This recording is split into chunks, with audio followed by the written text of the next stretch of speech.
slot machines, roulette wheels, and blackjack tables could be coming to a small town near you. And with several Indiana towns approving casino gambling on the Ohio River, the racing industry is taking a very hard look at how it could impact one of Kentucky's most prominent businesses. In part one of Betting on the Future, Mike Taylor shows us how a riverboat casino in southern Illinois is already having an effect on a Kentucky racetrack.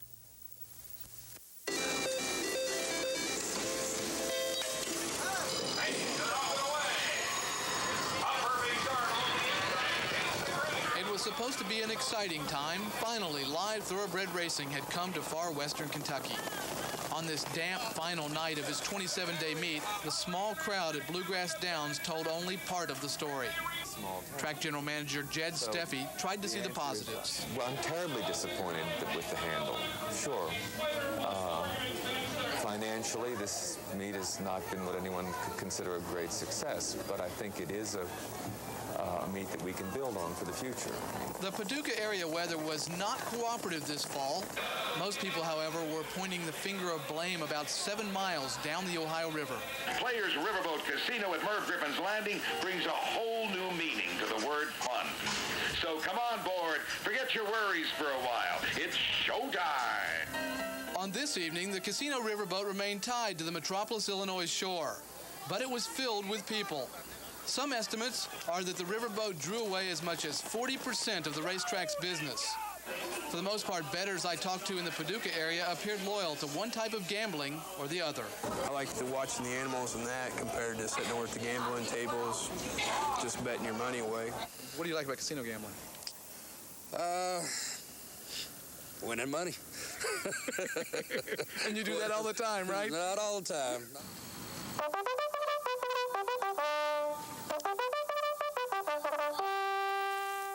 The horse industry is trying to decide if the two can work together.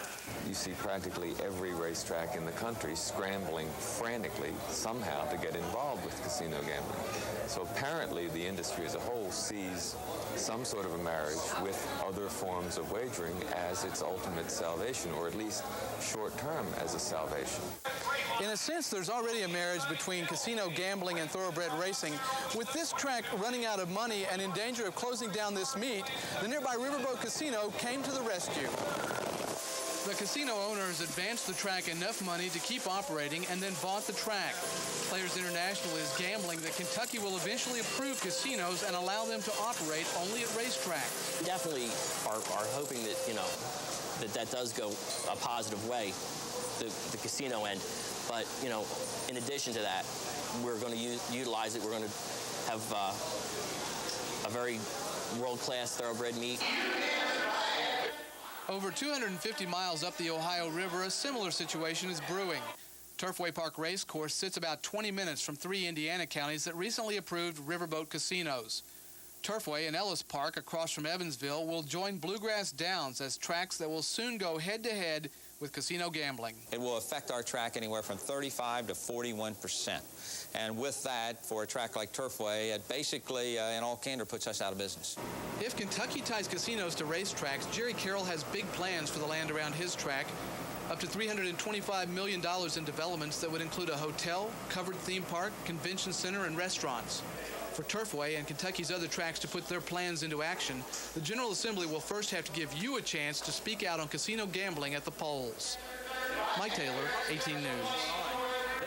Supporters and opponents disagree on the economic impact of casinos on communities. Now, tomorrow in part 2 of Betting on the Future, we'll see how one small town has already changed.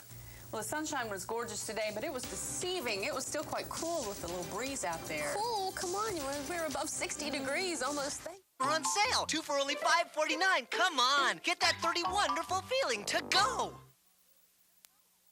As casino gambling becomes an issue in Kentucky, it's going to be tackled on 2 fronts, economic and moral. In part 2 of Betting on the Future, Mike Taylor looks at how casinos can change the face of a community.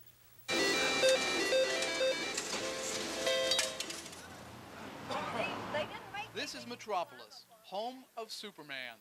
It's no comic book community, but like its fictional namesake, Metropolis, Illinois has gladly adopted the Man of Steel. Five no field. Now Superman is getting some stiff competition.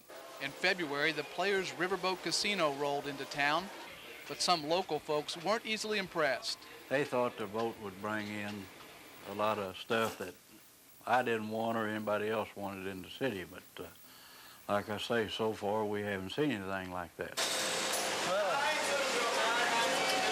13. The vote has brought people to Metropolis faster than a speeding bullet, 85 to 100,000 visitors a month. It's also brought 800 new jobs at the casino. It's brought traffic to a town with one stoplight, but the roads have been paved. And it's brought some new businesses like a Superman museum. When I got here, it was kind of a ghost town. A lot of stores were boarded up and closed up. And a lot of outsiders have come in here to take the chance with their families and opening up new businesses and taking advantage of the tourism that the boat does bring. Some people are concerned that the town's good fortune could simply float away if the riverboat's luck runs out and moves to another port. The riverboat owners point to a new hotel and theater under construction on shore as part of a permanent commitment. Ivan Zabilka of the Coalition for Gambling Reform has been researching how gambling impacts local economies long term. He doesn't believe a casino can be an economic superhero. Those dollars that are won, if they are not in large amounts, are essentially recycled into the gambling. If you win $50 or $75 or $100 or $200, that just gives you a wad to spend on the next cycle of gambling. An hour and a half up the interstate from Lexington and almost 2 states up the Ohio River from Metropolis is the small Indiana town of Lawrenceburg. Lawrenceburg is located in one of 3 Indiana counties next to Cincinnati, where voters gave the nod of approval to casino riverboats. Layoffs at the Seagram's plant had this county looking for an economic boost. Still, the supporters of riverboat gambling won by only a couple hundred votes. Weeks after that vote, you can still hear the same arguments on the streets. I was real skeptical at first, but I think it'll be a positive move for us.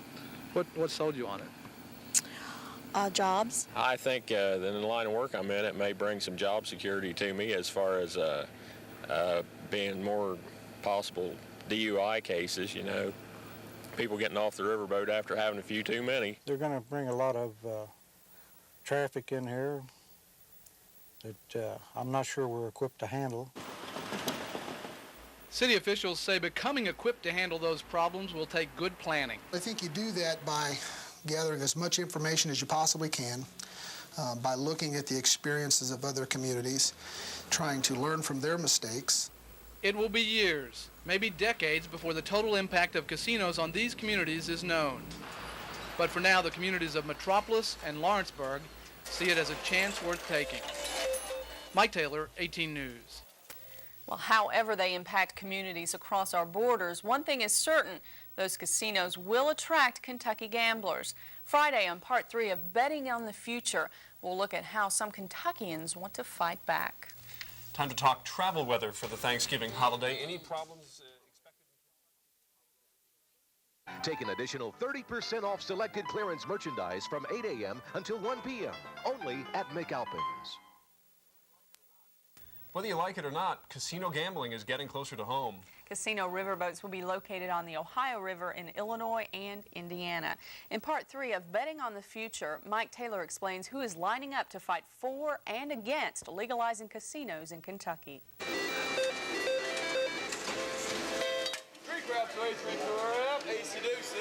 Right now, you can roll the dice with your money in Metropolis, Illinois. And by next summer, you'll be able to drop a quarter in a slot machine in southern Indiana. In fact, casino riverboats will be legal in at least 3 areas just across the Kentucky border. That gambling competition worries some members of Kentucky's horse industry. A group of horsemen have organized to see if they can get casinos legalized at the state's racetracks. It seems to me that it would be pretty short-sighted to ignore the threat that casino gambling, riverboat gambling is to the racing industry in Kentucky. Legalizing casinos in Kentucky would mean a change in the Constitution, something you would have to vote on. That can only happen if lawmakers decide during a regular session of the legislature to put it on the ballot.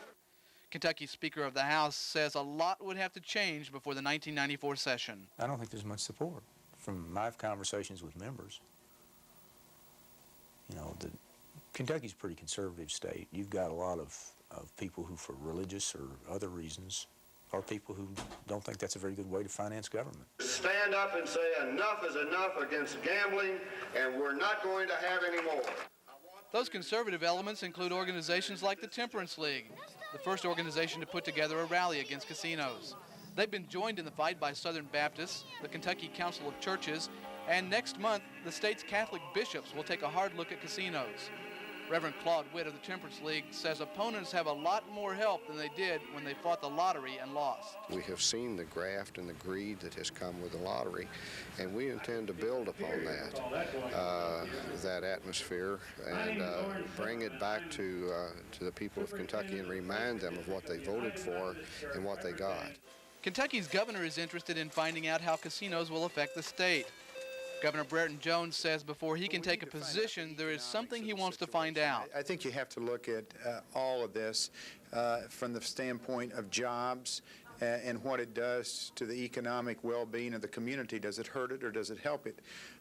If, for example, we do nothing, does it allow for us to lose a lot of thoroughbred jobs in the process or not? That is Laura the Goat, 30 kilos.